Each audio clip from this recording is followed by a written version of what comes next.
grâce au Seigneur pour tous les bienfaits qu'il a fait pour nous durant cette année. Amen.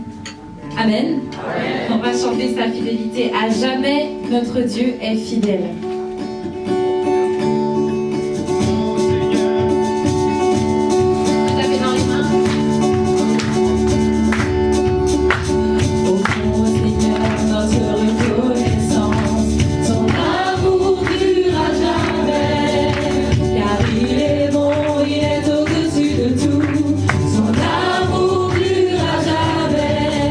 Chantons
qui est notre refuge.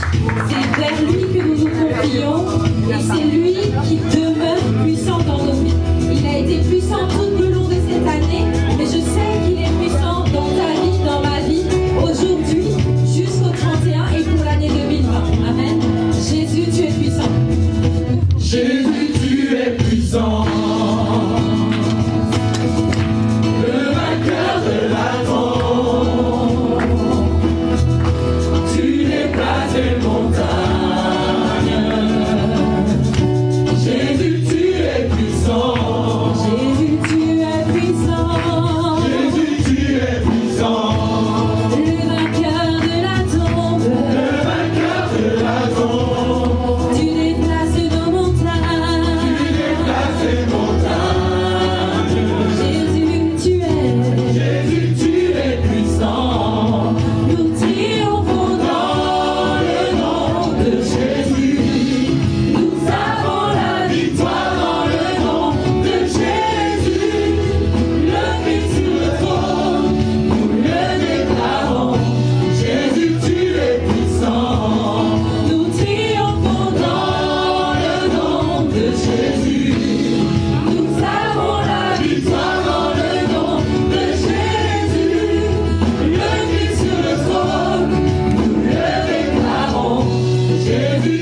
Comment te dire ce que je ressens? Tes bienfaits sont pour moi.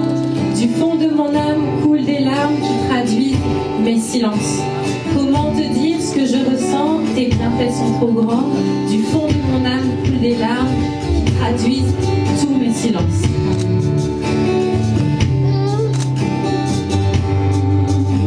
Comment te dire ce que je ressens? Tes bienfaits sont trop grands. Du fond de mon âme coulent des larmes qui traduisent mes silences. Comment te dire ce que je ressens? Tes bienfaits sont trop grands. Du fond de mon âme coulent des larmes qui traduisent mes silences. On va confesser ces paroles en les chantant, que nos larmes traduisent nos silences, que nos paroles traduisent notre amour pour Dieu. En cette fin d'année, que tu puisses repasser ces paroles en ton cœur, les exprimer pour ton Seigneur, et que ce soit un signe de reconnaissance que tu lui offres ce matin. Amen. Comment te dire ce que je ressens? Comment te dire ce que je ressens? Tes bienfaits sont trop grands. Du fond de mon âme coulent des larmes qui traduisent mes silences. Comment te dire ce que je ressens? Tes bienfaits sont trop grands. Du fond de mon âme coulent des larmes qui traduisent mes silences. Comment te dire ce que je ressens? Tes bienfaits sont trop grands. Du fond de mon âme coulent des larmes qui traduisent mes silences. Comment te dire ce que je ressens? Tes bienfaits sont trop grands. Du fond de mon âme coulent des larmes qui traduisent mes silences. Que ma vie soit une fleur, un parfum pour toi, Seigneur. Que ma vie soit une fleur, un parfum de bonne odeur. Devant toi, fais de moi ce que tu voudras. Devant toi, je me repens. Fais de moi ce que tu voudras. Que ma vie soit une fleur, un parfum pour toi, Seigneur. Que ma vie soit une fleur, un parfum de bonne odeur. Devant toi, je me repens. Fais de moi ce que tu voudras. Devant toi, je me repens. Fais de moi ce que tu voudras. Comme l'argile devant le potier. Donne-moi la forme qui te plaît. Fais toutes choses en ton temps. Je serai toujours confiant. Seigneur, observe mes voies. Garde-moi près de toi. Je voudrais habiter chez toi. Tous les jours ici. Comme l'argile devant le potier. Donne-moi la forme qui te plaît. Fais toutes choses en ton temps. Je serai toujours confiant. Seigneur, observe mes voies. Garde-moi près de toi. Je voudrais habiter chez toi. Tous les jours ici-bas. Que ma vie soit une fleur, un parfum pour toi, Seigneur. Que ma vie soit une fleur, un parfum de bonne odeur. Devant toi, je me repens. Fais de moi ce que tu voudras. Devant toi, je me repens. Fais de moi ce que tu voudras. Devant toi, je me répands.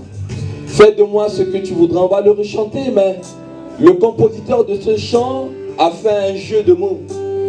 En réalité, je me réponds, c'est AND, du verbe répandre. Mais il a fait un jeu de mots, on doit se repentir également devant Dieu, c'est vrai, dans le sens de confesser un péché, mais dans le chant qu'il a composé, et j'ai eu la chance d'échanger avec lui quand il est venu, j'étais en mission. Notre vie doit être comme un parfum qui se répand, verbe répandre. On pense à cette femme qui a pris ce parfum de nard d'un grand prix et l'a brisé, et le parfum s'est répandu aux pieds de Jésus. Quand tu chantes ce chant, le Saint-Esprit te pose la question: est-ce que tu as accepté le brisement? That is a question. Il faut que tu sois brisé. Il faut que tu acceptes d'être l'argile entre les mains du potier. Et c'est ça le problème. On veut vivre selon notre volonté, alors que le Christ dit: ma nourriture, c'est de faire la volonté de mon Père. Rappelons-nous dans le jardin de Gethsémane, il a prié tellement que ses vaisseaux ont sauté et c'est devenu du sang. Ses vaisseaux ont pété, comme on dit. Ça a pété ses vaisseaux. Alors que dans le jardin, l'homme faisait la volonté de Dieu jusqu'à Genèse 3, où il a désobéi. Le deuxième Adam est revenu dans le jardin de Gethsémane et nous avons prié en réunion de prière vendredi là-dessus pour qu'au travers du sang de Christ, j'accepte de faire la volonté de Dieu et non pas ma propre volonté. Dans ce combat permanent que j'ai eu, que tu as eu depuis janvier 2019 et qui se termine dans ce dernier culte, eh bien on va rechanter ce chant: demande pardon à Dieu. Verbe repentir. Et une fois que je demande pardon à Dieu, tout en chantant, fais ce vœu à Dieu: je vais être ce parfum de bonne odeur qui se répand, du verbe répandre, eh bien, et qui va donner une bonne odeur, un parfum de bonne odeur qui réjouit ton cœur de Père. Ces chants sont puissants. Nous devons réaliser les paroles des chants. C'est un engagement, c'est une confession. Nous disons à Dieu: voilà, fais de moi ce que tu voudras. Et je ne le redoute pas. Parce que si tu me voulais du mal, tu n'allais pas me créer. Mais tu ne me veux que du bien, Seigneur. Je te fais confiance. Fais de moi ce que tu veux. N'ayons pas peur de le dire. N'ayons pas peur de le prier en chantant. Fais de moi ce que tu voudras. Comme l'argile devant le potier, nous le rechantons, ce chant. Alléluia. Que ma vie soit du fleur, un parfum pour toi, Seigneur. Que ma vie soit du fleur, un parfum de bonne odeur. Devant toi je me répands. Fais de moi ce que tu voudras. Devant toi je me répands. Fais de moi ce que tu voudras.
Acclamons la parole de Dieu. Alléluia. Belle lumière. Alors, en tant qu'épouse de Christ, je te rappelle la promesse que tu as faite lorsqu'on se marie à un homme ou à une femme. On a des promesses. Je te rappelle ta promesse. Voilà ce que tu as dit quand tu te fiances à Jésus. Dans la joie comme dans la peine, dans la richesse et dans la pauvreté, pour le meilleur et pour le pire, je promets de t'aimer et de te chérir. Merci beaucoup. Et je promets que je ne laisserai rien ni personne nous séparer. Je fais cette promesse pour l'éternité. Je me lie à toi, Jésus, pour toujours. Mais à une femme ou à un mari, l'on dira ceci: je me lie à toi pour toujours, jusqu'à la fin des temps, et je resterai à tes côtés jusqu'à ce que la mort nous sépare. Et moi, Dieu est fidèle avec moi. Avant que je ne prêche, Dieu doit me confirmer, et le pasteur Daniel, encore lui, a lu un de mes versets que j'ai prévu ici. Il a prononcé le mot promesse. Vous avez compris qu'il a déjà 50% du thème de mon message ce matin. Et après avoir rappelé la promesse que l'épouse de Christ devrait lui faire, lui a fait, je l'espère, que vous ne vous êtes pas lié à Jésus pour un CDD ou pour un contrat d'intérim, et que c'est pour la vie, pour l'éternité. Amen. Amen. Et à cette promesse que je viens de lire, je vais rajouter rapidement un... Merci mon petit-fils. Je vais rajouter rapidement deux adages. Le premier adage, c'est un adage danois qui date du XVIIIe siècle. Et le pasteur Daniel a dit, on connaît les promesses des hommes. En fait, c'est ce que dit ce proverbe. Cet adage dit, il est aisé de faire des promesses, mais difficile de les tenir. Donc voyez-vous, le frère Adriano a dit, le dernier message 2019 pour moi, c'est le plus important. En 30 minutes maximum, gardez cela et ne perdez aucun cheveu, je le répète encore, de ce message que tu vas entendre maintenant. Je dis, quand tu es chrétien, tu es fiancé à Jésus. Tu lui as promis, depuis les eaux du baptême, en toi. Et en ce dernier message de 2019, tu dois réaliser cela. Mais attention, l'adage danois dit, il est aisé de faire des promesses, mais difficile de les tenir. Et cet adage reprend en fait Proverbe 20, verset 6. Beaucoup de gens proclament leur bonté, beaucoup de gens proclament leur bienfait, mais un homme fidèle, une femme fidèle, qui le trouvera? Voyez-vous, 29 juin 1991, Josué s'était marié. On va arriver en 2020, 29 juin 2020, Josué fêtera 29 ans de mariage. Mais en termes d'enseignement biblique, ce n'est pas les années qui comptent. Chaque fois qu'un chrétien fête une année de plus son mariage, le Saint-Esprit lui dit, est-ce que c'est 29 ans seulement d'années quantitatives de mariage que tu fais, ou c'est 29 ans de fidélité à ce que tu as dit le 29 juin devant le maire, devant l'église, devant les anges de Dieu qui montent et qui descendent? En d'autres termes, tu as 29 ans de mariage, as-tu 29 ans de fidélité? Coucou! C'est ça la vérité que tu dois dire au pied du lit après. Est-ce qu'en 29 ans, avant de regarder dans les yeux de la femme ou du mari, tu peux regarder dans les yeux du Saint-Esprit et dire, merci pour la grâce que tu m'as faite. Je ne suis pas lié sexuellement, ni sentimentalement, à une autre femme ou à un autre mari que celle-là ou que celui-là. Ça, c'est la force de Josué. Hein. 32 ans à l'église. Je le dis toujours à mes chrétiens, si j'ai couché quelqu'un, levez-vous et dites-le. C'est ma force. Pensez à cela. Pensez à cela. Parce qu'on dit, Satan est l'accusateur des frères. Mais qu'est-ce que c'est qu'une accusation? Une accusation n'a de force que si on a eu une condamnation. Or, Romains 8, verset 1, il n'y a plus aucune condamnation pour ceux qui sont en Jésus. Amen. Satan peut faire ce qu'il veut, mais Jésus à la croix, il nous a justifiés. Il ne peut plus nous accuser. Ou s'il accuse, ben, c'est de l'eau qui coule sur la plume d'un canard. Et toi, tu vois, tu as combien d'années de mariage? Moi, j'ai juste 29 ans, bientôt. Mais toi qui as 40 ans, 50 ans de mariage. Et si on réduit, tu as juste 5 ans, juste 1 an, juste 3 ans, juste 2 ans, juste 10 ans. Je peux me permettre parce que j'ai 29 ans bientôt. À partir de 28 ans, je peux les larguer. C'est des petits. Mais es-tu fidèle à cela? Mais Dieu ne parle pas pour te juger. Hein. Si au dernier culte, Adriano a dit, hein, il te reste 3 jours. Coucou. Tu te mets comme ça à genoux et tu dis à Dieu, Seigneur, le sang de Christ me pardonne. C'est comme si je n'avais jamais été infidèle. Demande pardon. Même si ton péché est noir, comment ça deviendra blanc comme la neige. Ne te laisse pas condamner. Demande pardon à Dieu. Comprends cela. Le deuxième adage qui se rajoute à cela, à cette déclaration de promesse que j'ai lue, ça vient, voilà, de Confucius. Confucius dit que la promesse est une dette. La promesse est une dette. En fait, lorsque on promet à quelqu'un, cette promesse a une valeur juridique. C'est puissant. Ça peut déterminer toute une relation. Et c'est cela que je vais vous parler ce matin. Et le thème, je vais vous donner le thème de ce message. Vous allez le garder pendant les 12 mois qui vont venir. Ça va vous poursuivre et ça va vous aider. Le thème, c'est Dieu est mon débiteur lorsque j'accomplis ses promesses. Je répète, Dieu est mon débiteur. C'est quoi un débiteur? C'est une personne qui a une dette sur lui. C'est cela. Et gardez ça parce que dimanche dernier, très tôt le matin, très tôt, ça c'est des petits secrets à Josué, très tôt, je marchais dans Saint-Christophe.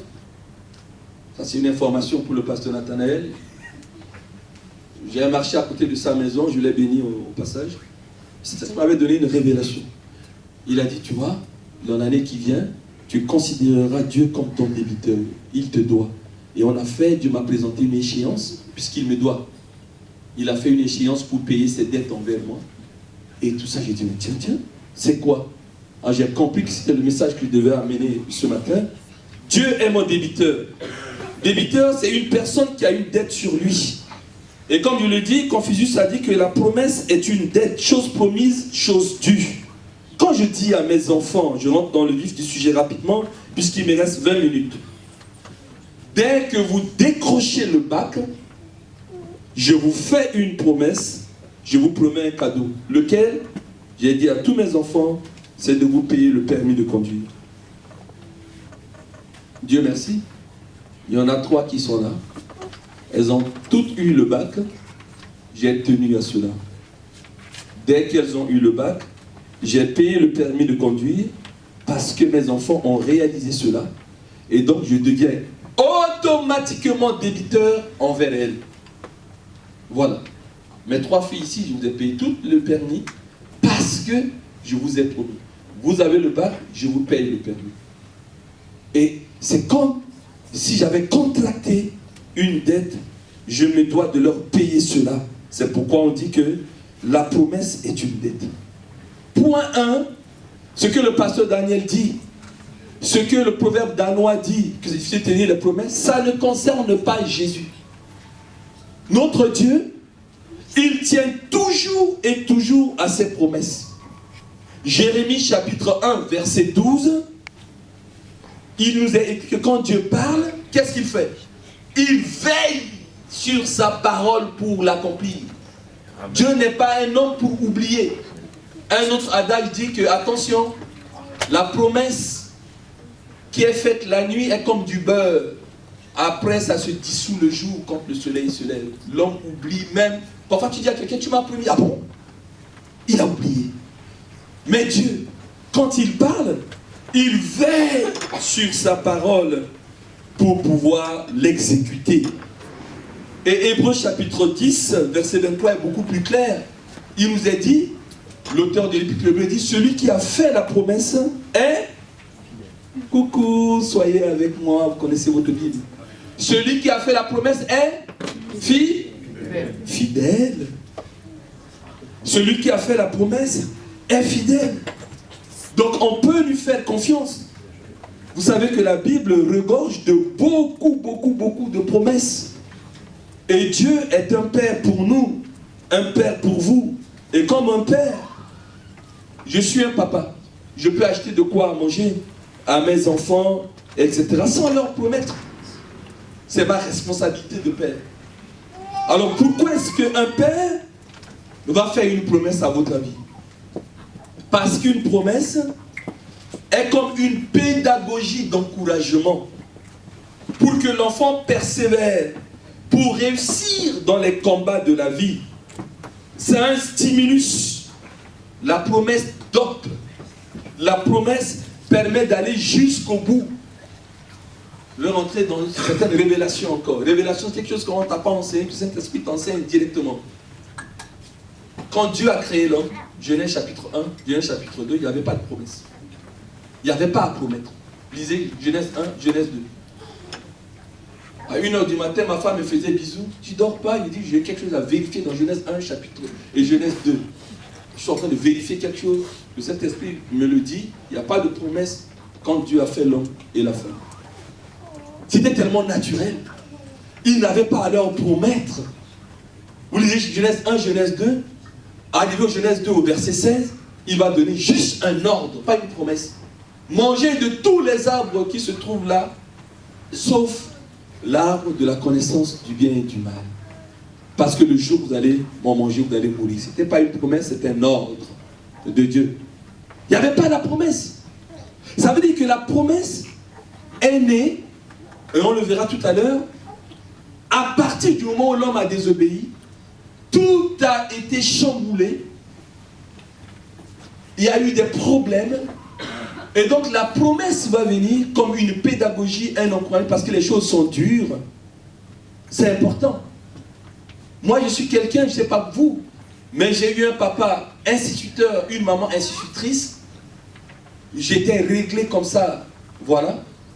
Même pour aller jouer au ballon l'après-midi avec mes amis, pour m'accorder 2 heures, mon père dit, je te promets, si tu viens me répéter la table de multiplication par 4, ou par 3, ou par 2, si tu réussis, tu as 2 heures pour aller t'amuser avec tes collègues. Donc j'avais cette promesse, je vais apprendre vite, la table de multiplication par 4, après je dis, papa c'est fait. Ah bon? J'écoute, 4 x 1, 4, 4 x 2, 8, 4 x 3, 12, 4 x 4, 7, 4 x... Non, 4 x 8, 32, 4 x 9, 36, 4 x 10, 40, 4 x 11, 44, 4 x 12, 48. Oh! Papa, je peux aller jouer 2 heures. Oh! Je cours! Je vais jouer 2 heures. Après il dit, bon, papa, on a un match là de basket là, dans toute la journée samedi là, pour aller jouer et tout. Non. Bon. Tu vas me conjuguer 2 verbes au présent, un autre verbe à l'imparfait du subjonctif. Il fallait que je criasse. Il y a un de ces étudiants qui est là, qui moi aussi j'ai souffert. Voilà. Je dis, oulala. Puis je vais aller voir mes soeurs. Je dis, c'est quoi l'imparfait du subjonctif, c'est quoi? Il dit, ah oui, c'est ça. Le papa, il veut que je dise ça pour avoir le samedi. Et tout. Donc, j'apprenais ces choses. L'imparfait du subjonctif. J'apprenais ça. Que je criasse, que tu criasses, qu'il cria, que nous criassions.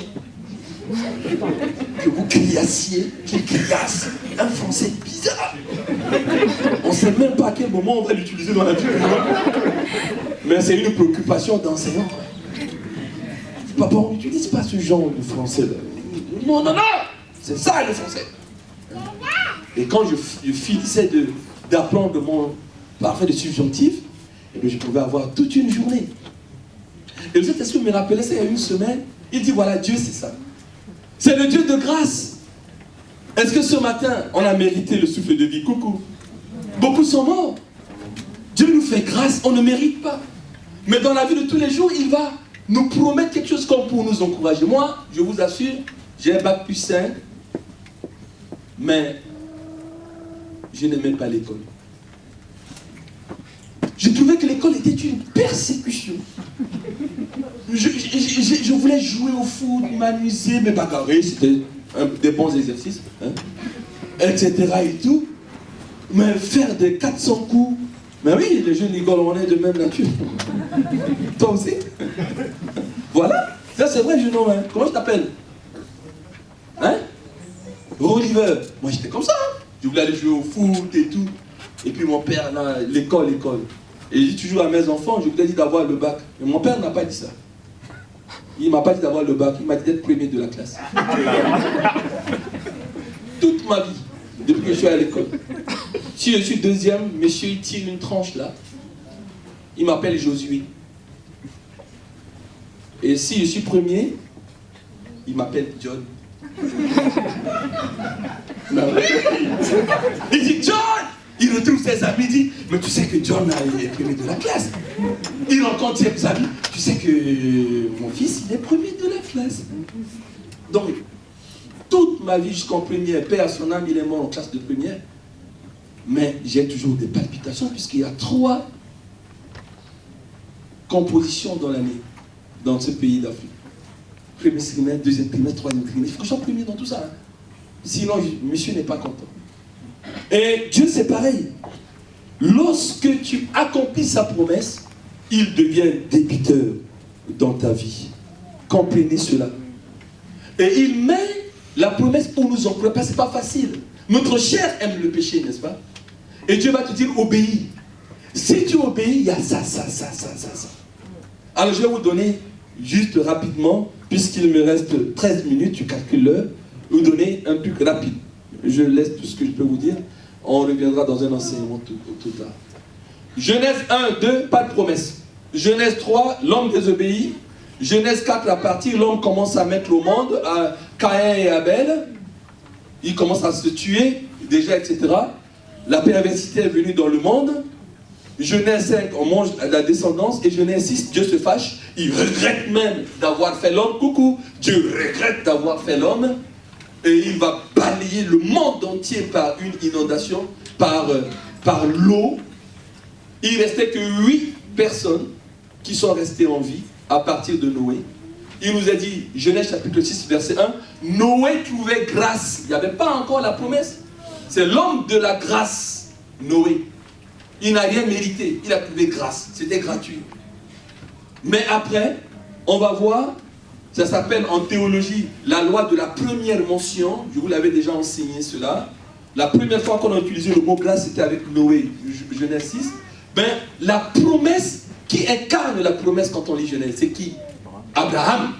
Mais c'était Abraham. Hein? Genèse chapitre 12, verset 1. On y va? Genèse chapitre 12, verset 1. Dieu va dire à Abraham, et là on va voir la force d'une promesse. Voilà, l'Éternel dit à Abraham, va-t'en de ton pays, de ta patrie et de la maison de ton père, dans le pays que je te montrerai. Nous continuons.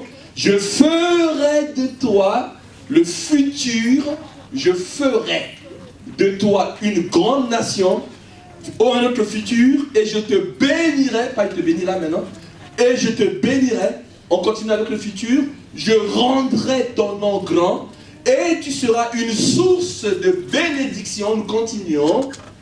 Je bénirai ceux qui te béniront, et je maudirai ceux qui te maudiront, et toutes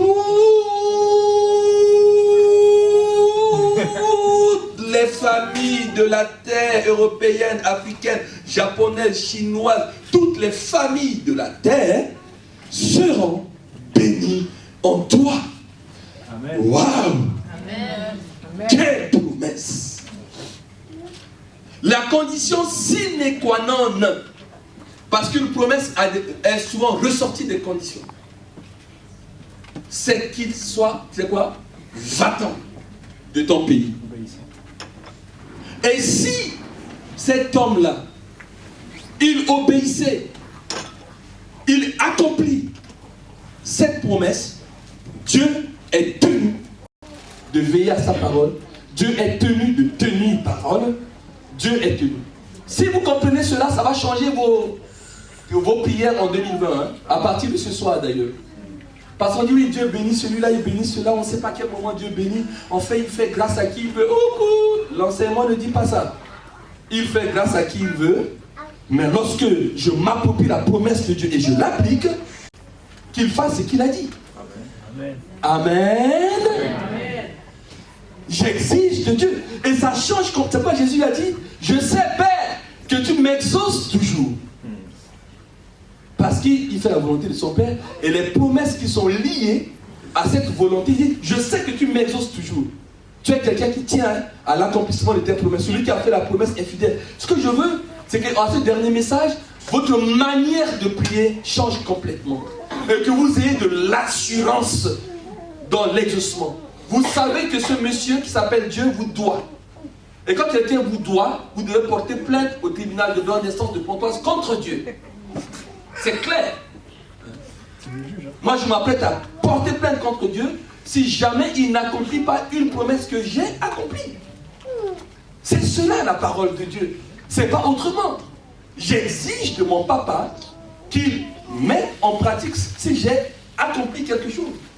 Comprenez cela. Et là, qu'est-ce qu'il va faire? Qu'est-ce qu'il fait? Mais il accomplit la promesse. Alléluia. Amen. Abraham quitte effectivement sa famille, sa patrie, il prend l'autre, son neveu avec lui, et il s'en va avec sa femme. Mais vous savez ce que c'est que quitter un pays? Vous quittez un pays? Nous on est allé juste à Birmingham, là, je ne parle même pas de l'Afrique. On ne parle pas la langue du pays. Les Anglais sont nos voisins, mais ils sont exactement l'opposé de nous Français. Jusqu'à leur voiture, ils conduisent à droite. On est complètement tourmenté quand on est là-bas. Nous, on pensait que le monde entier parlait français. Tu parles français à quelqu'un qui ne comprend pas. Tu dis, je suis français. Non. I am French. Oh, yes. C'est tout. Dis donc. Les gens s'en fichent comme ça du français. Oui. Ils ne connaissent même pas le français. Ça leur dit rien. Mais quand vous quittez votre pays, vous quittez la manière de manger, la nourriture, coucou. Il n'y a pas de pâtisserie en Angleterre. Hein. On n'est pas nos croissants, nos trucs, etc. Et tout. Nos habitudes sont perdues. Voilà. Mais il va quitter son pays. Coucou. Il va pour un endroit qu'il ne connaît pas. Tu arrives à la gare, tu vas où? Je ne sais pas. Mais tu vas à la gare d'Austerlitz, à la gare de Lyon, à la gare de Montparnasse, à la gare du Nord, à la gare de l'Est. Non. Mais tu vas où? Dieu m'a dit de partir. Il a dit, c'est un peu fou ces chrétiens. Mais dès lors qu'il a accompli, après les gens s'étonnent que cet homme, il est capable d'offrir son fils unique en sacrifice. Mais les choses ont commencé là. Dès lors qu'il sait qu'il est parti, tout ce que Dieu va lui demander de faire, il va le faire parce que Dieu est tenu d'accomplir ses promesses. Rapidement, Hébreux 11, verset 17 jusqu'à 18. Hébreux 11, 17, verset 18. C'est l'auteur de l'épître hébreu qui va nous révéler ce qui s'est passé avec Abraham. Hébreux 11, 17. Cet auteur va nous dire parce qu'on ne comprend pas comment il a eu une telle foi capable d'obéir de manière inconditionnelle. Mais parce qu'il considérait Dieu comme son débiteur. C'est par la foi qu'Abraham offrit Isaac lorsqu'il fut mis à l'épreuve et qu'il offrit son fils unique, lui qui avait reçu les promesses. Il savait que, non, ça c'est une sorte d'arithmétique de Dieu qui ne comprend pas. Il lui promet d'être une grande famille, comment il va nous dire d'offrir, etc. On continue. Et à qui il avait été dit, en Isaac sera nommé pour toi une postérité. On continue. Il pensait que Dieu est puissant, même pour ressusciter les morts aussi, le recouvra-t-il par une sorte de résurrection? C'est-à-dire qu'au moment où il allait proférer Isaac, il pensait tout ça. Mais Dieu m'a promis, j'ai quitté mon pays. Comment il peut me demander? Et à ce moment-là, son fils lui dit, mais papa, où est l'agneau? Papa, voici le bois. Mais où est l'agneau? Mon fils, Dieu pourvoira. Amen. Oh, il pourvoira. Et en lui, il disait, Dieu est capable de ressusciter. À ce moment, il n'y avait pas encore de résurrection de mort. Il n'y avait pas encore Jésus qui est né pour ressusciter Lazare. Mais il avait reçu cette révélation. Et cette révélation que l'auteur de l'épître aux Hébreux va avoir pour nous écrire dans Hébreux chapitre 1, verset 17. En fait, ah d'accord, mais c'est une véritable révélation que l'auteur inconnu de Hébreux, puisqu'on ne sait pas qui a écrit cette épître, a reçu et qui a révélé sur Abraham. Il savait quand il offrait que Dieu était son débiteur. Dieu ne peut pas mentir. Amen. Si Dieu me dit que je vais être grande nation, il me dit d'offrir mes enfants, je l'offre parce qu'il va encore les ressusciter. Amen. Comprenez cela. Et puis, je passe, mais parce que un des messagers qui m'avait précédé l'avait déjà dit dans l'année.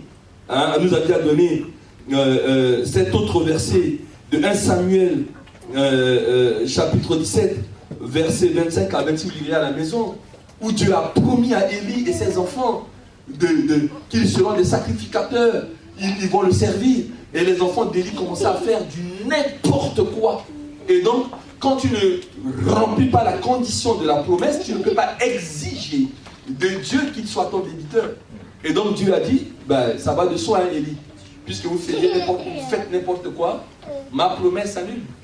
Tout simplement. Car j'honorerai ceux qui m'honorent, mais ceux qui méprisent seront méprisés. Nous, on sait tout de suite aujourd'hui, faire une promesse de vente que vous voulez, je ne vais pas rentrer dans les détails, il y a les conditions suspensives du contrat. Voilà. Si tu ne fais pas telle chose ou tu caches un vice, quelque part, ça devient rédhibitoire. On ne peut plus, c'est fini, on annule la chose, etc. Et j'ai beaucoup aimé ce qu'a dit le pasteur Daniel quand il présente nos jeunes fiancés. Il dit attention, vous allez vers un chemin. Mais on sait bien qu'il y a des promesses, oui, ok, mais parfois, à une semaine, coucou, même je l'ai vu dans ma famille, ma belle famille aussi, hein, on me raconte des histoires où la veille même d'un mariage s'est annulé. Hein. Attention! Pas parce que je te fiance avec un homme ou une femme et vous allez vous marier le samedi 2 janvier et le vendredi 1er janvier, tu dis bon, je vais me marier avec toi, mais je vais aller faire un smack à mon ex. Mais tu vas faire un smack à ton ex et le fiancé te rattrape, il annule. Mais vrai ou faux?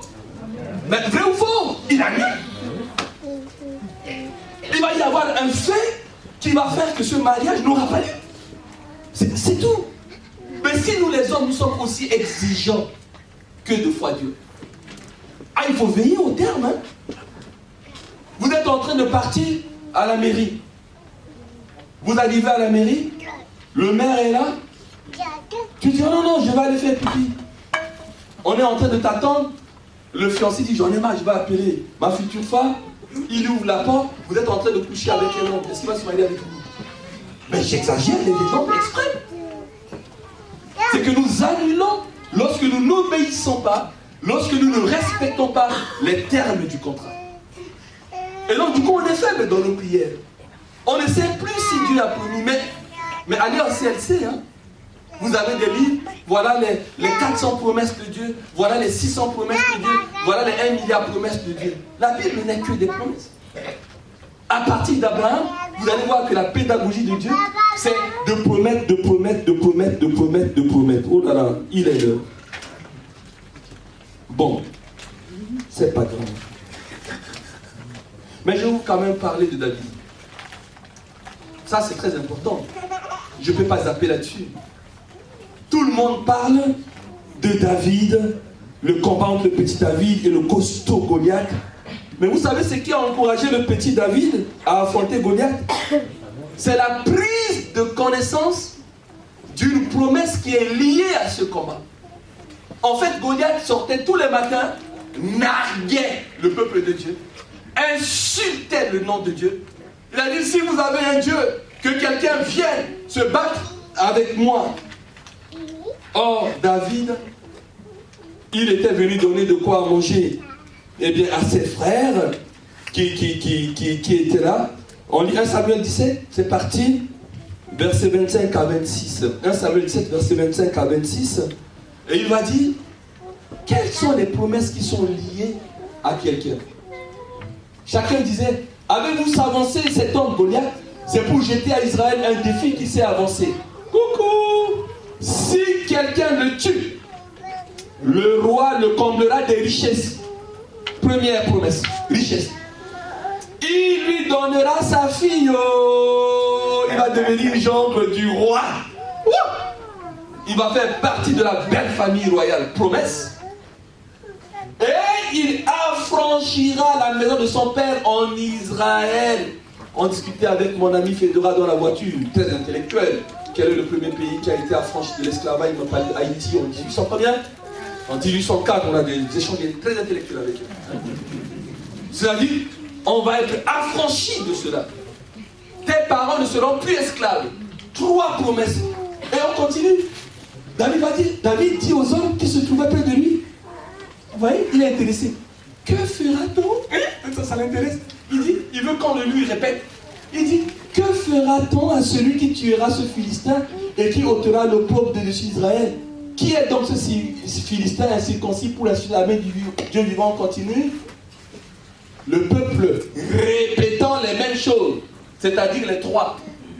Monsieur, on te dit, ne nous prends pas la tête. On te dit que celui qui va combattre Goliath là, il sera riche. Dieu, le roi lui donnera des richesses. Qui aime la pauvreté?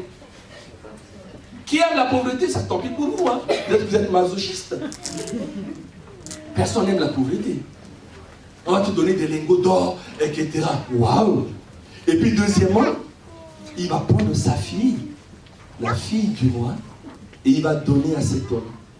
Du coup, tu es gendre du roi, tu es de la famille royale, avec tous les droits qui y sont liés. Et puis en plus de ça, tu ne seras plus esclave, ni toi, ni ta famille, etc. Ce sont ces 3 choses, c'est marqué, faites dans l'exégèse chez vous, qui ont stimulé David pour pouvoir aller combattre. On parle de combat spirituel. Mais si votre combat spirituel, mon combat spirituel n'est pas basé sur les promesses de Dieu, qu'est-ce qui va te stimuler? Il a mesuré, il a dit non, ça vaut le coup. Non, je vais tenter. Non, je vais monter sur le lit. Waouh! Bon, s'il me tue, c'est pas grave.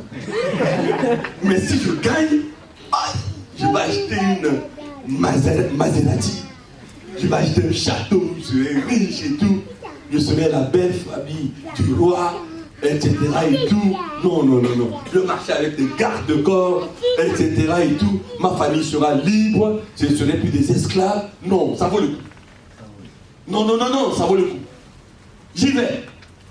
Il a dit, je me porte candidat. On allait dire au roi qu'il y a un monsieur qui s'appelle David un petit. Mais le roi l'a vu. Le roi était choqué. He is shocking. Le roi is shocking. Il a dit, mais toi petit. Mais lui, il a l'expérience et tout. David a dit, oh roi, j'étais berger. Je me rappelais, quand un ours ou un lion venait prendre la brebis, Dieu était avec moi. Je courais. Roi, c'est vrai ce que je vous dis, je ne vous raconte pas des bobards. Ce n'est pas un mytho. Je ne suis pas mytho. J'arrachais la brebis de la gueule du loup, de l'ours, et je ramenais. Ce Dieu qui a été fidèle avec moi quand il était berger, il sera avec moi. Mais quelles sont tes armes? Et Saül pensait qu'il allait monter l'équipement, etc. et tout. Non, il avait 3 pierres, 5 pierres, ridicule. 5 pierres avec la fronde. Mais c'est avec ça, non. On va dire non. Moi, je suis quelqu'un de responsable. Porte mes équipements. On a porté les pare-balles, les casques, les chaussures, je ne sais pas en fer, si ça existe, du roi. Il ne pouvait même pas marcher avec. Le roi portait 48, puisque David portait numéro 22 de principe. Il a dit non, je ne peux pas. Laissez-moi avec la forme. Mais quand le ring était prêt, Goliath est sorti. Wouh! Il était costaud. Aucun bâtiment de fitness pouvait s'entraîner dedans. Il est costaud. mais c'est qui cet Israélite-là? Mais quand David, mais il l'a méprisé. Il a considéré David comme une sauterelle. Il a dit, mais toi là? Et David était là avec sa fronde. Avance. Avance, non? Avance! Avance! Et David dit, ah là là, est-ce que je vais avoir le jackpot? Est-ce que je vais avoir le jackpot?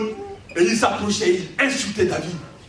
Mais toi, je ne sais pas si vous voulez lui donner un maïgueri ou un uppercut. Petit exercice de karaté, c'est un terme technique. Hein? Un maïgueri ou un uppercut, c'est comme ça. Là, là. Encore là. Il ne savait pas. David avance. Donne ton maïgueri. Donne ton uppercut. Et quand il a vu que c'était la distance qui était bon, il pouvait avoir un maïgueri. Et qu'il pouvait le faire mourir. Il a envoyé. Mais oui! Au front! Ah, ça c'est mon gars! Toi, tu me stimules! Oh! Seigneur, je veux que ce jeune devienne pasteur! Oh, alléluia! Tu prêcheras comme moi. Alléluia! Ah! Moi je prophétise, ça va arriver. C'est fini. Tu as un sourire qui me stimule parce que toi, l'église est timide. C'est toi qui me stimule. Désolé, je vais lire un peu de fond. Alléluia. Voilà, c'est le dernier culte. Il a dépassé de 5 minutes. Mais ce que je voudrais vous dire, David était stimulé par 3 choses. Le Seigneur me mettait cela fond à cœur. Je rentre dans la conclusion. Belle lumière, Saint-Esprit m'a dit ceci. Qu'est-ce que nous voulons en tant qu'Église? Il me semble, avec ma modeste expérience de pasteur, qu'une Église a besoin d'une chose. Premièrement, le vœu d'une Église, c'est l'exaucement des prières. Amen. Quand nous prions pour que quelqu'un guérisse, quand nous prions pour qu'une situation soit débloquée, quand nous prions pour que quelqu'un trouve du travail, trouve un mari, trouve une femme, trouve la santé, trouve la joie, trouve l'harmonie, trouve, tout faille, eh bien, c'est le vœu d'une église. Il n'y a pas un premier vœu. Modeste expérience de pasteur, il me semble que c'est ça. La prière de l'église. Qui prie jusqu'à ce que des anges vont libérer Pierre en prison parce qu'on ne peut rien. Et le fasse sortir. Si nous voulons qu'il y ait le soin des prières, autre vœu d'une église, c'est quoi? C'est le pardon des péchés. Parce que quel est le problème de l'homme? C'est le péché. Genèse 1, Genèse 2, on était bien. Et à partir de Genèse 3, comme l'homme a péché, eh bien on est tombé dans la galère jusqu'à maintenant. Le problème de l'homme, c'est le péché.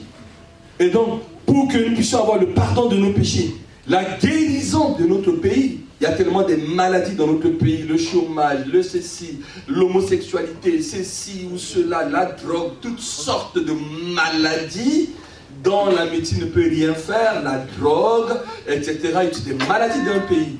Mais nous avons une promesse. Comment vous priez-vous? Nous avons une promesse. C'est 2 Chroniques 7,14. Si mon peuple sur qui est éternité mon nom, c'est une promesse. Prie, supplie, cherche ma face. S'il se détourne de ses voies, alors je l'exaucerai dessus. Amen. Amen, amen. Je le guérirai. Je pardonnerai son péché. Et c'est sur ça que je me fonde pour prier. Amen. Père, j'ai une vie de prière. Celui qui est invoqué mon nom prie. C'est juste 1h30 les vendredis. Plus ta prière personnelle, c'est fait. Regardez comment Satan empêche que nous considérions Dieu comme débiteur. Peut-être du janvier jusqu'en décembre, coucou, tu n'es pas allé à une seule réunion de prière. Comment voulez-vous considérer Dieu comme débiteur? Prie. S'humilier, c'est accepter de demander pardon. Je bénis le Seigneur, j'ai vu un chrétien cette semaine, on a échangé. Avant que j'arrive à la maison, il m'a téléphoné, pasteur, j'ai téléphoné pour demander pardon. Non pas parce que j'ai tort, mais parce que j'avais de l'amertume envers quelqu'un. Je suis resté comme ça, je voulais avoir les larmes. J'ai dit à mon époux, je viens de visiter un frère, il l'a fait automatiquement. Et pendant que ce frère-là disait ça à cet homme de Dieu, avec qui il avait des incompréhensions, cet homme de Dieu a dit, c'est à moi de te demander pardon, frère. Parce que j'ai pris un jeûne de 40 jours, et au 20e jour, tu es sorti en image. Et Dieu m'a dit d'aller me demander pardon avec toi. Et moi j'hésitais, et c'est toi qui l'as fait. Si mon peuple qui était au monde prie, s'humilie, cherche ma face en méditant la parole de Dieu, et s'il se détourne de ses mauvaises voies, quelle puissance on aura la prière. Amen. Dis Seigneur, il faut que tu nous aides tous. Seigneur, il faut que tu nous guérisses. Seigneur, mets ta parole en pratique. Tu es notre débiteur. Une autre promesse encore. Pour faire de Dieu notre débiteur. Une deuxième promesse en tant qu'Église. Nous voulons qu'en cette nouvelle année 2020, Dieu ouvre les écluses des cieux, qu'il répande sur nous la bénédiction financière. Ça a été dit. Elle ne savait pas. Toi et Daniel, vous l'avez capté. Malachie 3. Je ne commande pas. Nous ferons un culte d'action de grâce. Le premier dimanche. Il y aura des offrandes spéciales. Il y a des enveloppes qui sont là. Comment veux-tu que Dieu ouvre les écluses des cieux? Quand on aura le local et que je commencerai des cours bibliques, on vous en témoignerait. Avec ma femme, nous savons que nous avons un compte Société Générale dans le ciel. Chaque fois qu'avec ma femme on a dit Seigneur, toi qui appelles des choses qui n'existent pas comme ça existe, donne-nous de l'argent. Nous appelons de l'argent. Eh bien Dieu est Dieu. Avant-hier, j'ai dit à ma femme, mais dis donc, Noël et tout ça c'est serré. Dans mon culte personnel, j'ai dit à Dieu, Seigneur, je sais que j'ai un compte, crédite-moi ce compte-là. Que j'ai besoin de quelque chose. Je vous assure, il y a 4 jours, on m'a appelé de mon pays, un inspecteur de trésor. Et il a dit, pasteur, vous avez été une personnalité, on vous doit de l'argent. Parce que dans ce pays, il y a des arriérés de salaire. On vient de payer un arriéré de salaire. Et vos collègues ont eu. Mais pour vous, ça va retourner au trésor. Pouvez-vous m'envoyer votre passeport? Et quelque chose, je vais le prendre et je vais vous envoyer par Western Union. Je vous assure, depuis 3 jours, j'ai un peu d'argent. Juste une information. Voilà. Et j'ai demandé comme ça. Et l'argent est venu me trouver. Voilà. Et comme j'ai une compagnon d'intercession, elle a bénéficié quand même de quelques euros. Voilà. Et voilà, quand ça t'encourage, prends le café pour prier. Voilà, 50 euros, 100 euros, on se débrouille comme ça. Parce qu'elle aussi, quand elle a ça, on se débrouille comme ça. Mais à toi de mettre en pratique. Tu ne peux pas dire, ouvrez les écluses des cieux. Tu as dit que pour vous, Non. Tu as été infidèle, tu as trompé Dieu dans tes dîmes, etc. Après, tu t'étonnes que voilà, tu as des problèmes. Comment veux-tu avoir la force de cela? Josué, chapitre 23, verset 14. Pour ma part, je vais bientôt quitter ce monde, dit Josué. Pas Josué Binois, Josué fils de Noun. Quittez ce monde. Reconnaissez-le de tout votre cœur, de tout votre être. Josué fils de Noun, je dis. Parce que moi, je dois encore voir mes petits-fils avant de mourir. Mais lui, il va mourir là. Il dit, je vais bientôt quitter ce monde. Reconnaissez-le de tout votre cœur, de tout votre être. Par une seule promesse. Qui parle? Qui parle? Mais c'est cet homme qui a mené tous les combats. Après Moïse, rappelons-nous, Jéricho, ceci ou cela. Il a dit, par une seule promesse que le Seigneur, votre Dieu, vous a fait. Voici, merci. Reconnaissez votre cœur et de toute votre âme qu'aucune de toutes les bonnes paroles prononcées. Ma version est bonne, c'est une promesse ici. Sur vous, par l'Éternel, votre Dieu, n'est resté sans effet. Toutes ces promesses se sont accomplies pour vous. Aucune n'est restée sans effet. Waouh! Waouh! Vous savez que 86-88, j'ai abandonné les boîtes de nuit. J'ai abandonné une vie perverse pour me fiancer. Et le Seigneur m'a dit, Josué 1, verset 8, médite la parole de Dieu jour et nuit. Agis fidèlement selon tout ce qui est écrit, car c'est ainsi que tu auras du succès. Et tu réussiras dans tout ce que tu entreprendras. Je n'étais pas fiancé. j'étais en deuxième année de gestion à l'IUT du Sceaux. GEA, gestion des entreprises et des administrations, option finance comptabilité. Je ne savais pas si j'aurais travaillé, que deviendrais-je dans la vie. J'ai appliqué ce verset, je me suis fiancé, j'ai vécu 3 ans dans l'abstinence jusqu'à me marier. J'ai commencé à lire la parole de Dieu tous les jours, et coucou, tous les jours. J'ai agi selon ce que Dieu veut. Si je fais un péché, c'est un accident. Hein. Mais je ne pratique plus le péché. C'est une information. Hein. Mais j'ai commencé à appliquer. Je peux vous dire, résultat aujourd'hui, papy de bientôt 5 ans. Je fais des choses, ça réussit. Allez, dit Josué 1:8, où s'en est Dieu? Accomplis cela. Eh bien, c'est ce que je vous donne comme un cadeau de Noël en retard. Dis à ton voisin, Dieu paye toujours ses dettes. Dis à l'autre voisin, Dieu est ton débiteur. Si tu accomplis ses promesses, dis à ton voisin en 2020, Dieu sera ton débiteur. Si tu accomplis cette promesse, dis à ton voisin dès cet après-midi, Dieu est devenu ton débiteur. Si tu dis Amen au message du pasteur. Amen. Dis à ton voisin, ferme tes yeux.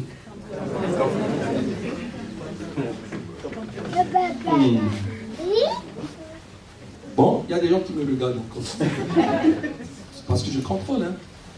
Je check. Dieu nous rendra le temps. C'est le dernier culte. Je vais faire un appel. Et pour faire une confession, et je veux, cet esprit m'a promis que ceux qui répondront à cet appel, lui, avec son secours, il va bouleverser votre prière à partir de cet après-midi, toute l'année 2020. Et enfin, vous pourriez parler comme Jésus. Père, je sais que tu m'exauces toujours. Ça, c'est un verset que je n'ai jamais pu le dire. Alléluia, je commence petit à petit à le dire. Mais que nous arrivions à avoir cette certitude. Et lorsque vous accomplissez les promesses de Dieu, ce qu'on appelle, coucou, écoute toujours, l'enseignement continue. Ce qu'on appelle le temps de Dieu, en fait, ce sont les échéances que Dieu a prévues pour te payer. Quand tu as une dette sur quelqu'un, il dit, bon, je vais te payer ça chaque mois.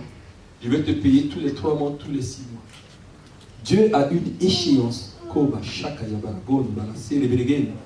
qu'il illumine tes yeux.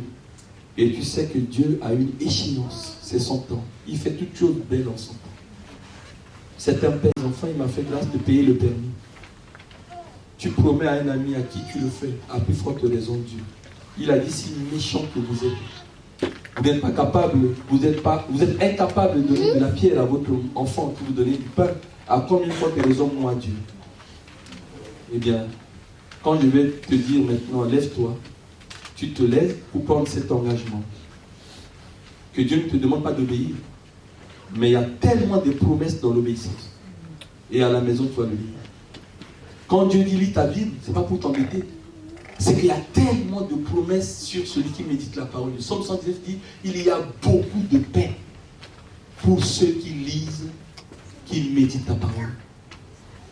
Quand il discutait avec le pasteur Nathanaël, il m'a dit, mais pasteur, quand je ne lis pas la parole, je perds ma paix. Il dit, message confirmé. Il ne savait pas que j'allais parler de ça.